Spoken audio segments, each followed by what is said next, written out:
Hiya, welcome to Darren in the studio. Thanks for swinging by for yet again another video. You know, I've been on a bit of a roll, haven't I, these last sort of couple of weeks or so, because I've been having to catch up on my decade anniversary albums.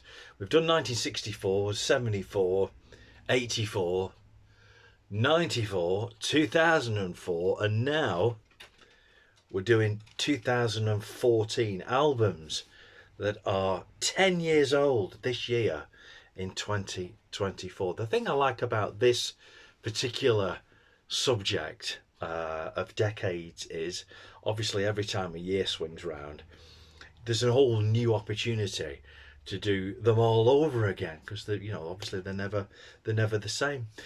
So I've got 10 albums in my collection. Just like to reiterate, this is not a top 10. These are not my favourite albums of 2014. Obviously, I own them all. These are 10 albums which are a nice cross-section, if you like, of my collection. And to do my favourite albums of 2014 would be not difficult to do, just I might not get the cross-section that I really want. As you know, I love all kinds of music, so I like to represent, have that represented, if you like, in these videos.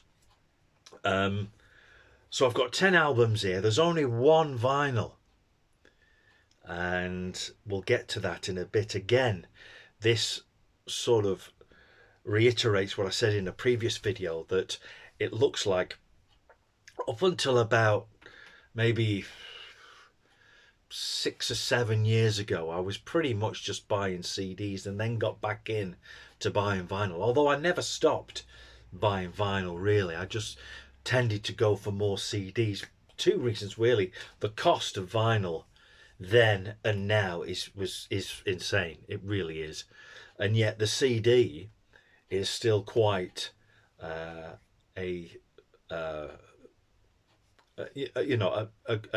item that's affordable, and of course for me, I think I do still think that the quality of a CD and the sort of its durability and the convenience of it, you can have it on in the car and stuff like that, is still better than vinyl. Although, if I'm honest, I like my records better than I do CDs. Does that make any sense? It probably doesn't.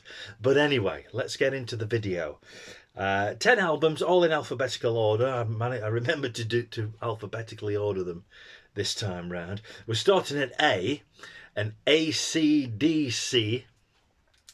This was their 2014 album, Rock or Bust. This is the nice cover that moves as you sort of do that, which is kind of cool. Explodes. Rock or Bust, 2014, 10 years old this year.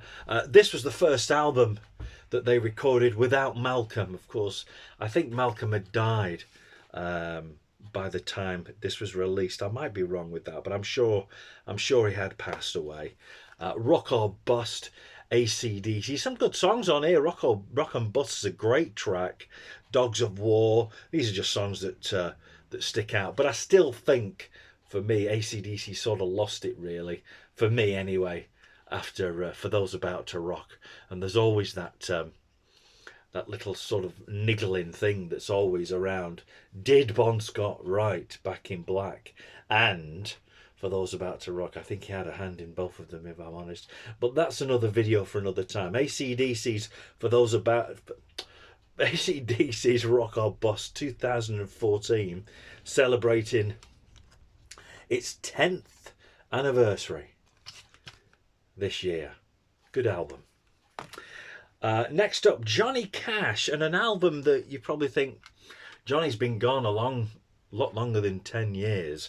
But this was an album which was found and then released in 2014, featuring music which was never released by Johnny. This is Out Amongst the Stars, 2014. This was actually released. The music on it comes from around about 1984, 1985, when he was sort of doing The Highwayman. It was an album which was sort of shelved, never used, and the House of Cash found it and they sort of put new backing tracks to it, sort of mastered it up and stuff like that, and released it. So many years after it was recorded, it finally found its way onto the shelves, and it's a really great album as well. Some great songs on here. Out Amongst the Stars, Baby Ride Easy is a good one with June Carter Cash. She Used to Love Me a Lot's a great song. Waylon Jennings is also on here as well, which is that one that I really like. If I Told You Who It Was, that's a great song on here. Johnny Cash, recorded in the 80s, mid-80s, but released in 2014. Out Amongst the Stars, 10 years old in 2024. Something I must do before I go any further, and I've just remembered in my last video when I was talking about 2004, on the last album I talked about Gene Simmons's Asshole album, and I said it was 2002. So I saw, you know how it is, you get all excited and start making mistakes, don't you? So I'll try not to make that mistake here. We're definitely talking about 2014, 10 years ago. Next up, this is a nice little album from Eric Clapton. This is a tribute to J.J. Cale. This is called The Breeze, an appreciation of J.J. Cale. It's actually Eric Clapton and friends. Lots of great people on here.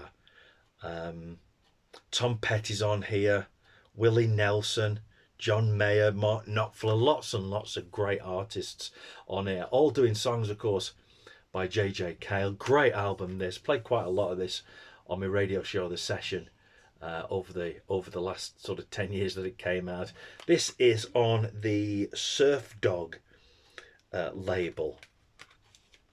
Obviously, as far as I'm aware, the albums that I've shown up to now certainly were all bought as brand new releases. Good album, this one. If you ever find this one, this is one of those ones that you sometimes find in charity shops, and I don't know why, because it's a great little album. Eric Clapton and Friends, an appreciation of J.J. Cale. 10 years old in 2024. Next on our 10-year anniversary list, here's an album which was released in 2014, but I think it was recorded in 2013. I might be wrong. Definitely came out in 2014. This is Alice Cooper, and this is the Raise the Dead live from Wacken. Is it Wacken or Wacken? I think it's Wacken. Somebody will tell me in the comments. Nice little 3-disc set this, 2 audio discs and a DVD. Nice thick booklet as well. If you can find this on vinyl, it's absolutely, you have to sort of sell a kidney to buy this on vinyl. It really is very expensive, but it's a great album, great sort of packaging and stuff like that. This is out on the UDR label, which I think Motörhead was signed to towards the end of their career. Like I say, 2 CDs and a DVD. Alice Cooper live at Wacken. I think this was recorded in 2013 but released in 2014. I might be wrong, but like I say, certainly came out in 2014. 10 years old, this one. I don't think I've ever even played the DVD. I'll have to get it out. That's a whole new video, isn't it? Albums that were released with DVDs. That's pretty cool. Next are one and only a little bit of vinyl for you. Although I do have the CD as well. The CD's back there, and the vinyl came with the CD inside in just like one of those CD envelopes. So that's in the collection over there. This is Ace Frehley and Ace's Space Invader album. This is a great album, this one. Really good album. Double album on vinyl. Great artwork inside. I think they've got all the lyrics there and stuff like that, yeah. I think this is on orange vinyl. Great inners as well in these. I'll show you the other one as well. Nice sort of orange vinyl from Ace Frehley. Good album. This has got a cover of the Steve Miller Band's The Joker on it, which is really great. Some good songs on here. I think he had a hit. Give Me a Feeling. Give Me the Feeling, I think. Give Me a Feeling was a hit off this one. There's some really great tracks on here. Reckless is a good track. Got some sort of different versions as well. Show you the other inner sleeve. A shot of Ace Frehley. Good album art on this one. Like I said, this came with the CD with it, which sometimes happens. Maybe that's another video. Albums that come with the free CD. Off the top of my head, I can only think of this one and the Bad Magic from Motörhead that did. Anyway, Ace Frehley from 2014, celebrating its 10th anniversary in 2025. Good album, this one. Good album. To be fair, I don't think Ace Frehley's put out any bad albums from his 1978 Kiss solo album right up to his latest stuff, and this being one of them from 10 years ago. Ace Frehley's Space Invader. Where am I going to put that? Let's put it down there. Next, something completely different. This is Paul Heaton and Jackie Abbott. Now, Paul Heaton and Jackie Abbott, of course, were famous for being part of the Beautiful South. But after the Beautiful South sort of disbanded or sort of fizzled out, Paul Heaton had a bit of a solo career, still has, and got together with Jackie Abbott on numerous occasions to make albums. This is great. There's some great songs on here. Sometimes I think Paul Heaton's one of the greatest British singer-songwriters, certainly great lyricists of our time. There's no doubt about it. And he's back with Jackie, because I think they had a bit of a falling out.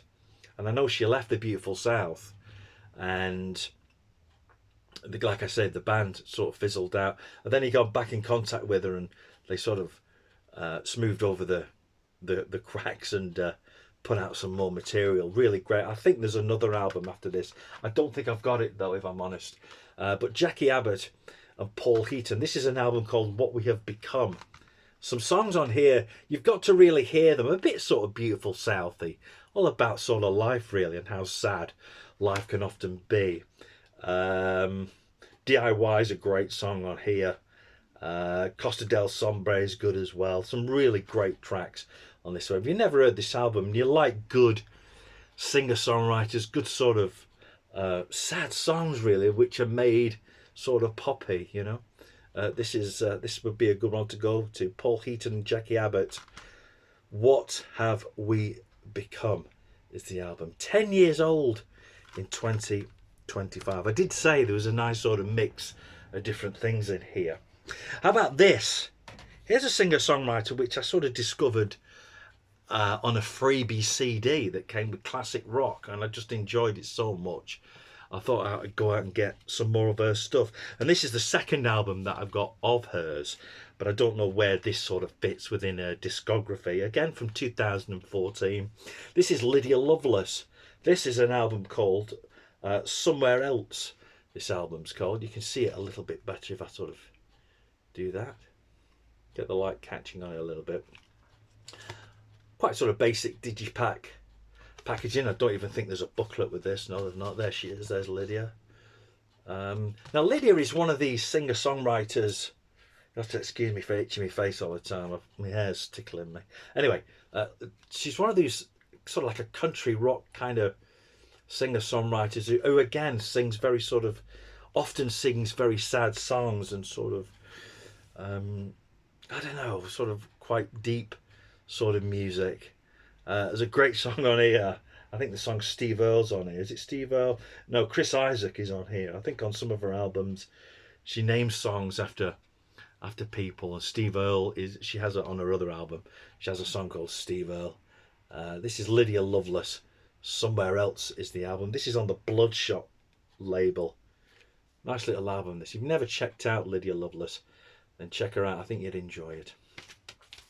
Next in our trip down memory lane, like I say, all these albums came out 10 years ago in 2025. How about Imelda May? Now Imelda May has completely changed her style. She's kind of gone very sort of middle of the road, but she used to be, you know, she used to have her own sort of rock and roll sort of rockabilly kind of band, and this was their 2014 album Tribal. And there she is on the front. Nice little shot of the band on the back. Nice little original. Like I said, I think I bought all these albums from 2014 as new releases. Certainly bought them in the year that they came out. Imelda May's Tribal. This is out on the Universal label through Decca, or on Decca through Universal. Imelda May, Tribal. Some good tracks on here. Wild Woman's a good one. What else have I played? Hellfire Club's great. Just some really great songs on here. Sort of rockabilly, modern rockabilly music. Good stuff. Imelda May, Tribal. 10 years old in 2024. Next, I think this might be the last Pink Floyd album that came out, and this sort of celebrates the life of keyboard player whose name's totally gone out of my head all of a sudden, Richard Wright, of course. Now, Richard Wright had died, sadly, not long before this album came out. This is called, is it called the Endless River? Yeah, Endless River, Pink Floyd's Endless River. And it's basically an album which was made during Richard's lifetime but never got released. And they sort of finished it off and put it out as a tribute to him. Pink Floyd, Endless River. Nice packaging on here. Nice sort of booklet with photographs of the band in the studio.